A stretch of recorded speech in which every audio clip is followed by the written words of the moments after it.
Esto es La Repregunta y yo soy Luciana Vázquez. Chile va a elecciones este domingo. Se define el nuevo presidente. José Luis Kast por un lado, por el lado de la derecha, Janet Jara por el lado de la izquierda. Desde Argentina miramos con cierta envidia y cierta entusiasmo el modo en que Chile construyó una macroeconomía estable, por lo menos desde 1990 hasta la fecha, con un indicador de inflación de un dígito, envidiable para la Argentina, muy sostenido y con una baja significativa de la pobreza, mucho mayor de la que hizo la Argentina. Entonces, ese modelo chileno, sin embargo, empieza a tener críticas. Una de ellas es el crecimiento. ¿Es el fin del milagro chileno? ¿Se termina ese oasis que parece más bien un espejismo o no tanto? ¿La Argentina tiene que aprender de esas deudas nuevas que ha generado ese modelo? Bueno, de eso vamos a hablar hoy en La Repregunta con uno de los economistas más importantes de Chile, una referencia en el mundo de la economía, no solo en Chile, sino también internacionalmente. Me refiero a Klaus Schmidt-Hebel. Muchísimas gracias, Klaus, por estar hoy en La Repregunta. Encantadísimo, Luciana. Un placer ser entrevistado y es un honor también ser entrevistado por usted. Bueno, muchas gracias. Klaus es ex economista jefe de la Organización para la Cooperación y el Desarrollo Económico, la OCDE, en París. Es profesor titular de la Universidad Católica de Chile y de la Universidad del Desarrollo y es director y consultor de corporaciones, ONGs e instituciones internacionales. Cuando uno pregunta por un economista chileno que pueda analizar en profundidad la realidad chilena, bueno, una de las referencias de otros economistas destacados es la figura de Klaus Schmidt-Hebel. Klaus, como le decía, los argentinos miramos con mucho interés a dos países vecinos, a Uruguay y a Chile, porque más allá de las alternancias ideológicas y políticas en el poder, han logrado sostener una macroeconomía racional. Si hoy usted mira a Chile, en relación a los indicadores a los que los argentinos le prestamos mucha atención, por ejemplo, inflación, déficit fiscal o cuentas públicas, balance o equilibrio fiscal, deuda, el ratio deuda-PBI, ¿cómo está ese panorama en esos indicadores clave de la macroeconomía? Como usted ha subrayado muy bien, Chile tiene una tradición fuertemente basada en elementos de instituciones muy poderosas, legales, de estabilidad macroeconómica, que se refleja fundamentalmente en una inflación baja y relativamente predecible. Puede variar de un año para otro esa inflación, pero entre 3 y 4% en los últimos 25 años, desde el año 2001 que tenemos meta de inflación. Y eso es responsabilidad fundamental, no única, pero fundamental de un Banco Central muy independiente, constitucionalmente anclado una ley de independencia o autonomía muy fuerte. Segundo, también hay una tradición de mantener las cuentas fiscales más o menos en equilibrio, de acuerdo a reglas fiscales preestablecidas y en procedimientos de evaluación fiscal muy importante. Eso se ha preservado en Chile, no obstante lo que usted ha sugerido, y correctamente titulado el fin, el término, o al menos la interrupción, yo soy optimista, miro el futuro, la interrupción del milagro económico chileno de alto crecimiento que alcanzamos en Chile aproximadamente 15 años seguidos, desde fines de los 80 hasta comienzo del año 2000. Pero ya hace tiempo, ya hace una década, que en realidad los economistas chilenos, que quizás seamos muy autocríticos, pero correctamente así, ya identificaron el final del milagro chileno, reflejado muy simplemente en un dato. La tasa de crecimiento en los años 90 fue en torno a 6%, la tasa de crecimiento actual tendencial, promedio, pasada y futuro proyectada está en torno a 1,8 o 2%.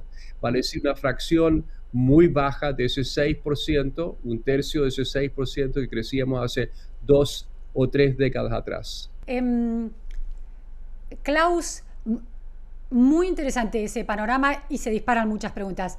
En relación, porque habla de la voluntad de tener equilibrio fiscal, el promedio da positivo, pero ha habido años y están sosteniéndose años con déficit, aunque sea menor.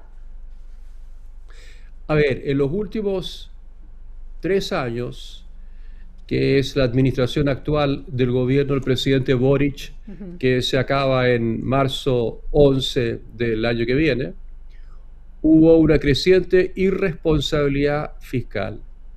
que se refleja en déficits públicos que pueden sonar bajos, que están en torno al 2,5% del PIB anual, pero que son sistemáticamente incumplidos por los sucesivos ministros de Hacienda. Nuestro ministro de Economía, como lo llaman ustedes, se llama ministro de Hacienda en Chile, el responsable de la billetera fiscal y del Tesoro Público, en el sentido de que ellos se colocaban metas fiscales de déficit decrecientes hacia un equilibrio fiscal completo, a la Milei argentina, digamos, de cero balance, que fueron sistemáticamente incumplidos. Incluso este año, el último año de la gestión del presidente Boric, vamos a llegar a un déficit público de aproximadamente 2,5% del PIB, frente a una meta fiscal de 1,1%. Eso es un incumplimiento sistemático e inaceptable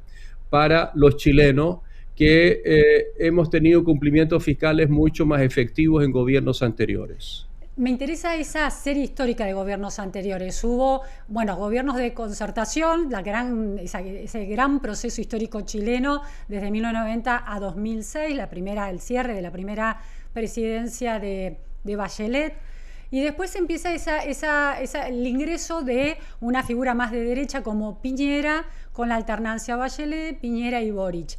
Los gobiernos, ¿hay algún tipo de tendencia que muestre que gobiernos de derecha no producen déficit y gobiernos de centroizquierda o de izquierda producen déficit? Sí, se observa eso. Se observa porque durante el gobierno, por ejemplo, de Piñera, entre el primer gobierno del gobierno de centro-derecha, de sello en la práctica muy socialdemócrata, entre paréntesis, se lo digo en cuanto a los contenidos de las políticas, pero en ese gobierno hubo mucha responsabilidad fiscal entre 2010 y 2014. Luego el segundo gobierno de la presidenta Bachelet, en alianza con el Partido Comunista del poder, ya no era la concertación antigua, socialdemócrata, sino que era con el Partido Comunista del poder. Yo señalé 2006, pero es 2006-2010, ahí termina la historia de la concertación chilena, en el primer gobierno de Bachelet. Así es.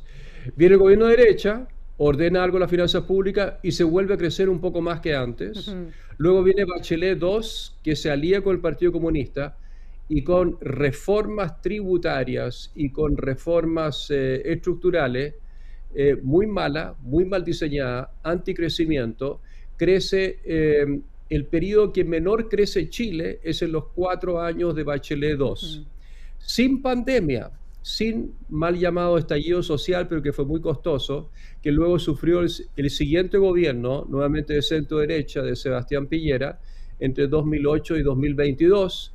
Primero un estallido social, podemos hablar qué es lo que causó ese estallido, pero ese básicamente fue un shock económico en delincuencia, en violencia y en materia de seguridad ciudadana tremendo a Chile, y que promovió inicialmente un conjunto de reformas muy inspiradas desde Venezuela, Nicaragua o Cuba, y que incluso inspiradas por la experiencia kirchnerista en la Argentina, de reformas refundacionales. Por ejemplo, un cambio en la Constitución, muy inspirado en la Constitución venezolana, que fracasó porque el 62% de los chilenos votamos en contra de eso el 4 de septiembre de 2022, y muchas reformas iniciales, después dejó de pasarlas o intentarlas porque no tenía mayoría en el Congreso, que eran muy malas de un punto de vista tributarias. Las primeras reformas previsionales o pensionales que propuso, que eran estatistas, muy interventoras y muy ahogantes del sector privado. Eso se moderó en la segunda mitad del gobierno Boric porque no tenía apoyo en el Congreso. Incluso hay una reformita que uno puede subrayar como positiva pro crecimiento, que tendrá algunos efectos futuros, que es reducir la sobrecarga regulatoria del sector privado, pero en general fue un muy mal gobierno hasta la fecha en balance en cuanto a empujar reformas pro desarrollo inclusivo, pro desarrollo sostenible o pro crecimiento. Ahora, Klaus, en el gobierno de Piñera que usted rescata en relación al perfil económico de esa política económica, ¿el crecimiento logró recuperar los niveles de aquellos años de 6%? No, nada. Nada. Ujú, Recuperó algo respecto a Bachelet 2, ujú, pero bajo el Bachelet 2 se creció en torno al 1,7% ujú. y anual en los 4 años. Y en el periodo de Piñera se creció en torno al 2,1, 2,2%. Pero Bachelet 2 tenía una situación internacional maravillosa, sin ningún shock. Claro. Y Piñera 2 tuvo primero el estallido social, que implicó una salida masiva de capitales, implicó mucha entrada de ilegales del resto del mundo antes de que se produzca el estallido social. Y bueno, y se quemó y se destruyó buena parte del patrimonio histórico, de casas de campo, de escuelas, de universidades de Chile, que hubo que reconstruir después, por supuesto, y luego la pandemia. Ujú. Es decir, condiciones internacionales e internas muy duras, muy difíciles. No obstante, en esos 4 años se creció algo más que en época de Bachelet 2. Bien, ahora, en la Argentina hay un gran debate en torno a esta cuestión, cómo la racionalidad macroeconómica, que es, bueno, el primer paso, el primer escalón que la Argentina tiene que alcanzar, conduce finalmente a al crecimiento y al desarrollo, a una microeconomía pujante que vaya también, que tenga efecto en el bolsillo de la gente, ¿no? O sea, la gran pregunta, un ajuste, el reordenamiento de las cuentas públicas, el cumplimiento de los pagos de la deuda, ¿cuándo le toca a la gente? Entonces mi pregunta en relación al proceso chileno para entender cómo estos procesos tienen marchas y contramarchas es, durante los años de la concertación, Chile alcanzó un ordenamiento macroeconómico envidiable, bajó la inflación a un dígito, crecía al 6% promedio y además logró bajar la pobreza. Es decir, los indicadores hablan de que Chile entre 1990 y 2018 por lo menos bajó, de acuerdo con sus propios indicadores, un 40% la pobreza y también redujo la desigualdad. Hay cifras muy interesantes en ese sentido. Desde 1990 hasta 2015, el decil de ingresos más altos de Chile aumentó su ingreso en 220%, pero el decil más bajo lo aumentó en 480%. Entonces, ¿qué tuvo de especial ese periodo que logró de una manera tan virtuosa conectar la macroeconomía racional sostenida con un efecto contundente en los niveles de actividad económica, en los niveles de la vida cotidiana de las personas muy positivamente? ¿Por qué lo logró? ¿Y por qué no lo logra después? Lo logró por dos factores.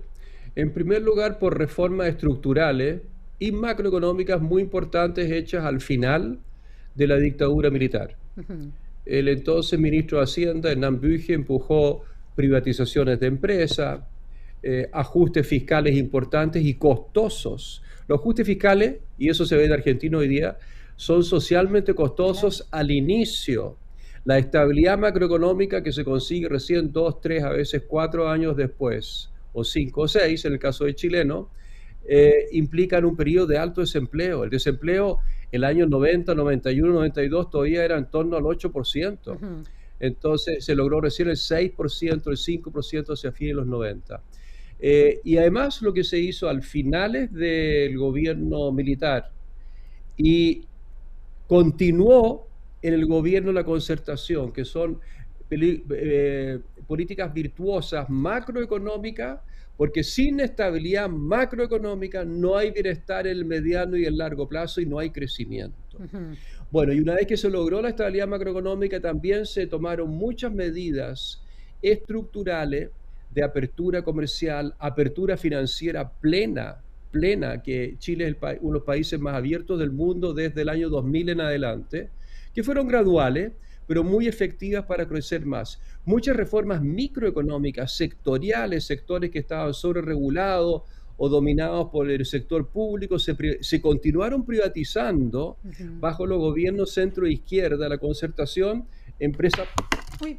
perdón, Le esperamos que se ponga. lo que vienen Sí, bajo la también se concertación me siguieron decía. privatizar, ¿sí? Se siguieron privatizando empresas públicas como puertos, como concesiones de carretera.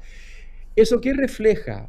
Un consenso político y político-económico amplísimo entre la centroizquierda democrática de la concertación y la centro derecha que estaba en oposición en ese momento, hasta 20 años, ¿no es cierto?, de concertación, como usted me dijo correctamente, que llegó al poder finalmente. Ese consenso se erosionó.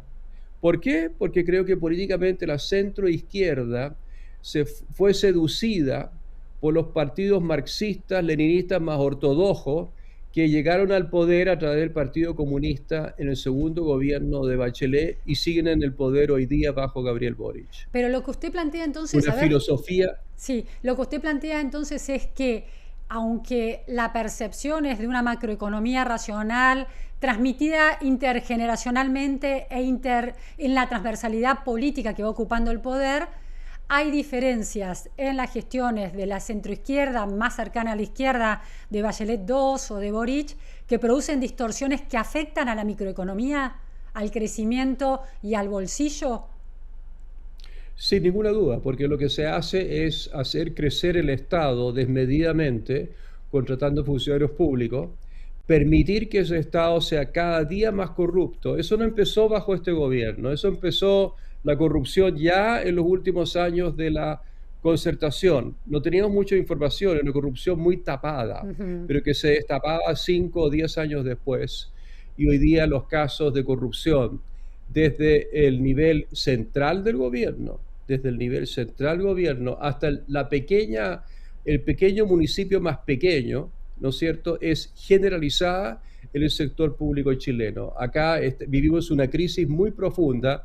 Usted me puede preguntar cuáles son las distintas dimensiones de esta crisis. Claro, ¿cuáles son las dimensiones? Porque en la Argentina la escala de la corrupción es tan enorme que todo lo chiquito nos parece menor. A ver, ¿de qué estamos hablando? Nosotros estamos hablando de una crisis enorme de corrupción de la cual nos estamos dando cuenta ahora, que afecta a las policías, a veces a algunos generales de las Fuerzas Armadas, que afecta al Poder Judicial, incluso a miembros de la Corte Suprema. Los casos se están viendo hoy día, investigando y condenando, y van a la cárcel, sin ninguna duda. A los municipios más pequeños, los municipios grandes, de derecha a izquierda. La corrupción es muy, muy amplia. Y ciertamente al gobierno central, que durante esta gestión, más que en las anteriores, la gestión actual ha permitido casos de corrupción desviando millonarios aportes a fundaciones dominadas por los partidos de extrema izquierda, el Frente Amplio, que son los neocomunistas, y el Partido Comunista, que son los viejos comunistas, leninistas y estalinistas. Ahora, a eso han desviado en forma desmedida recursos. Ahora, nuestra crisis en Chile no es solamente, o emergencia, algunos le llaman emergencia, no es solo de corrupción del Estado. Tiene otras dimensiones que encantado también puedo Claro, contar. porque yo quiero poner el foco en la política económica del Estado, ¿no? Es decir, en la macroeconomía y en la microeconomía, como un modelo tan exitoso que fue considerado durante muchos años el oasis de América Latina, con esos indicadores envidiables, en algún momento se traba. La inflación está controlada, pero el crecimiento se estanca en niveles muy bajos. Entonces, ¿qué pasa? ¿Por qué la racionalidad macroeconómica deja de conectarse virtuosamente con los efectos en la microeconomía? Usted plantea que hay un desmanejo en las cuentas públicas, que hay casos de corrupción, pero hay también, en el caso de los gobiernos de Piñera, tampoco logró revertir ese camino de bajo crecimiento. Entonces, ¿hay algo más allá del cambio de signo político que impide que esté produciendo un agotamiento de esa racionalidad macroeconómica que redundaba antes claramente en el crecimiento? Sin duda que se produce un agotamiento de la capacidad de crecer, que tiene factores más allá y que no tiene factores en la macroeconomía, porque como comenzamos esta conversación muy interesante, estimada Luciana, Chile mantiene más o menos su equilibrio macroeconómico, con excepción de una emergencia fiscal que es moderada y que se puede corregir y se va a corregir seguramente el próximo gobierno. Pero, ¿qué es lo que sucede? Se dejan de adoptar políticas efectivas, estructurales, pro crecimiento, más o menos desde el año 2005 en adelante. ¿Qué sería una política estructural pro crecimiento? ¿Cuál era esa política antes de 2005? continuar con privatizaciones de empresas públicas muy mal alejadas y bastante corruptas y de muy poca efectividad y que son grandes. Quedan pocas, pero eso es una política respecto a la cual no existe una voluntad importante. ¿Y eso Segundo, redundaría muy tan importante, automáticamente o tan virtuosamente en una mejora del crecimiento y del bolsillo, la baja de pobreza, la igualdad, el bolsillo de la gente? ¿Qué empresas públicas quedan a sin ver, privatizar en Chile? número uno, la gigantesca empresa del cobre, que yo Ujú. no privatizaría completa, pero privatizaría un paquete accionario importante, un 40%, 60% queda al mano del Estado, lo he propuesto públicamente muchas veces, y se transforma en una sociedad anónima transada en bolsa, muy importante, como lo hacen los brasileros, Ujú. reformas que se hicieron bajo Lula 1, ¿no es cierto?, de colocar grandes empresas públicas de petróleo y otras en la bolsa con participación privada o totalmente privatizada. Queda la empresa nacional del petróleo y queda mucha empresa pública pequeña o mediana que hace un servicio muy malo. Ejemplo, Correos de Chile. Ujú. Correos de Chile, ya nadie confía en Correos de Chile. Ha disminuido su negocio porque lo hacen tan mal y pierden tantas cartas y paquetes que el sector privado ha tomado eso. Ujú. Ahí se puede hacer, pero en otros sectores no hay.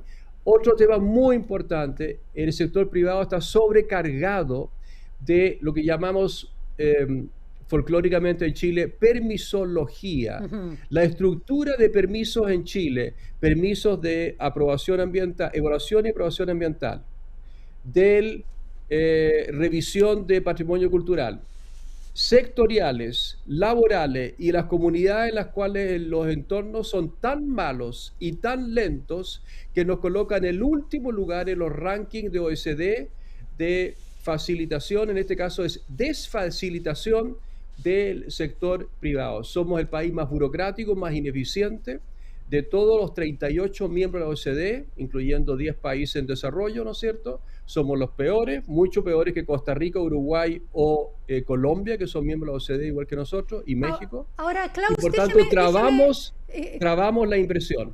ese dato me interesa porque, Klaus, estuve viendo el índice de libertad económica 2025 que produce la Heritage Foundation y Mm. dice que Chile es mostly free, que es está free, es la máxima calificación posible. Chile es casi free, casi libre, y aumentó el puntaje de 2023, de 2024 a 2025. Dice que aumentó un 1,8%. Ahora el puntaje es 73,2, lo ubica 18 de 184 países y lo ubica en el puesto 2 de 32 países en América Latina. La foto que usted muestra pone en cuestión esta imagen de un Chile que ha crecido, ha mejorado en su perfil de libertad económica. No, Luciana, estamos hablando de indicadores totalmente A ver, distintos. por favor. La libertad económica, la Heritage, lo Sí. que mide es si hay trabas para que el sector privado emprenda en ciertos sectores. Ujú. Esas trabas en Chile son muy leves, son muy pequeñas. Usted puede ingresar su proyecto de impresión en casi cualquier sector, en realidad en todos los sectores. No hay monopolios estatales para emprender. Siempre el sector privado es, en la práctica, bienvenida. En el Pero una cobre medida también hay, totalmente... en el cobre que usted mencionó, en el Sí, sector del cobre la también hay. mayoría del cobre que se produce en Chile hoy día es privado, Ujú. porque el Codelco debe producir algo así como un 30 o un 40% de la producción total, pero el restante 60% son empresas chilenas Ujú. o empresas internacionales, muchas internacionales que han invertido Bien. históricamente en el cobre chileno. No. La libertad de emprender es elevada. Lo que es muy distinto es la regulación y la sobreregulación y la mala regulación que tenemos en Chile acumulativamente y no solamente bajo este gobierno. Ujú. Esto, desde la concertación en adelante, los últimos años de la concertación hasta ahora, hemos acumulado mala regulación y sobreregulación del sector privado. Le doy un ejemplo. Hay 100.000 millones de dólares de proyectos de inversión que están parados Ujú. y estancados porque no los evalúan en los plazos correspondientes y por tanto están con las manos cruzadas. Ujú. Han invertido recursos por 10 años, 12 años, 5 años, 3 años Estos son solamente grandes proyectos, Luciana. Y esto es lo que usted llama la traba a la inversión. Esto es lo que usted llama la traba a la inversión. Es la traba a la inversión y es regulación. Y por eso le cité el indicador. La Heritage no mide eso, mide libertad económica. Bien. Lo que mide eso es la OECD, de la cual yo fui economista jefe y lo conozco muy bien ese indicador. Ese mide sector por sector la regulación, si es que es buena, si es mala, si es lenta, si es rápida. Y ahí somos los peores de la OECD. Quiero plantearle algunas cuestiones, Klaus, en el último tramo de nuestra entrevista. Me parece muy interesante las conclusiones que vamos viendo. Esta capacidad de la economía chilena de crecer durante un tiempo, no solo con inversiones que venían del extranjero, inversiones internacionales, sino también con un mercado de capitales interno, ¿no? Mercados de capitales propio. Los fondos expertos y economistas que entienden el caso chileno suelen vincular ese mercado de capitales con los fondos de pensión, las AFJP chilenas. ¿Qué rol tienen las AFJP en este cuadro de empeoramiento de los indicadores de crecimiento? Muy importante. Yo hice el primer estudio conjuntamente con mi autor Vittorio Corvo, expresidente del Banco Central, el primer estudio que cuantifica el aporte que hizo la reforma previsional que se adoptó en tiempo de la dictadura, el año 81, para el crecimiento chileno entre dicho año, 1982, y el año 2002, para un periodo de 20 años. Y llegamos a la conclusión que aproximadamente una fracción si recuerdo bien, algo así como 0,5 puntos de los 4,5 puntos de crecimiento en ese periodo, más o menos el 10%, lo aportaba a través de distintos canales de transmisión, los mayores ahorros que las personas por razones obligatorias, a través de las cuentas individuales de capitalización, tenían que ahorrar por razones obligatorias su 10% de su salario en las cuentas individuales, y esas cuentas individuales, ¿no es cierto?, las AFJP, como las llaman ustedes, volcaban esos recursos en mercado de capitales, se lo prestaban a través de bonos emitidos por empresas o directamente capital, acciones, ¿no es cierto?, a las empresas que lograban un financiamiento, por tanto, asequible, interno, no externo, para expandir sus empresas y sus sectores económicos. Es decir, llegamos a esa conclusión. Ese estudio se repitió para otros 7 países del mundo que han hecho reformas similares, desde México hasta Colombia, desde Perú hasta Salvador, y se encontraron resultados similares. Es decir, una parte, pequeña si usted quiere, Luciana, un 10% en un cierto periodo, aproximadamente ese resultado promedio también para otros países, ha sido aportado por esos ahorros. Pero hay muchos otros factores que tienen que ver con el crecimiento del mercado de capitales chileno, o para el 90% del crecimiento general que logró Chile en sus años dorados. Esto es un espanto, estimado Luciana. No importa, no importa. Ahora, sí. Que logró en sus años dorados Chile, que fue un crecimiento elevado. Fueron muchos otros factores: la apertura comercial, la apertura financiera, la estabilidad macroeconómica per se, más allá de las reformas previsionales, las reformas microeconómicas y también la privatización de empresas públicas previamente muy mal manejadas o semiquebradas. Así que es un conjunto de factores, Luciana. Sí. Tengo una última pregunta, Klaus, casi como un balance.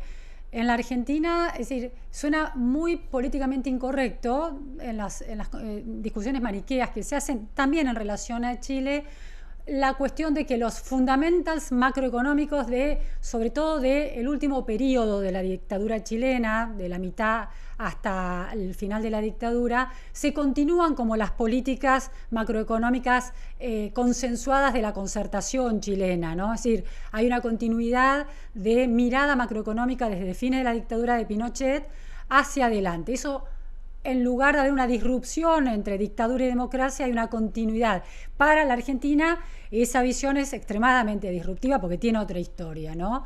Y la otra cuestión también que dispara mucha discusión en la Argentina es que esos fundamentals macroeconómicos y de apertura económica, de libertad económica, sobre todo apertura, producen beneficios sociales, mejoran los niveles de equidad y reducen muy significativamente, con mucho menor gasto social, la pobreza en Chile comparado con la Argentina.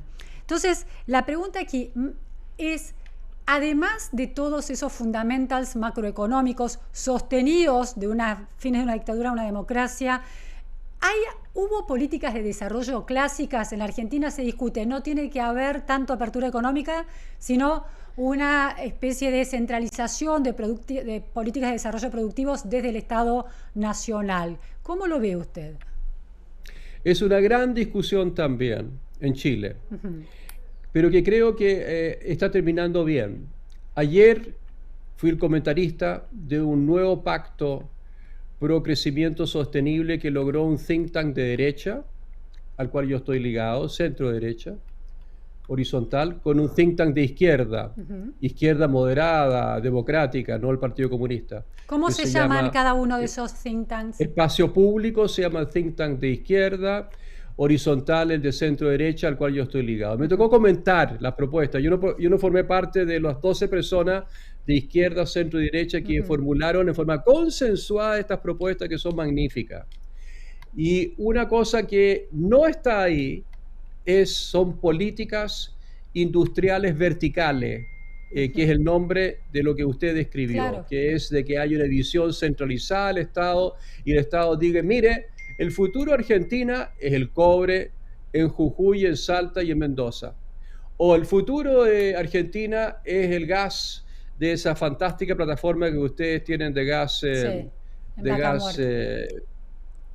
Vaca Muerta, ¿no es cierto?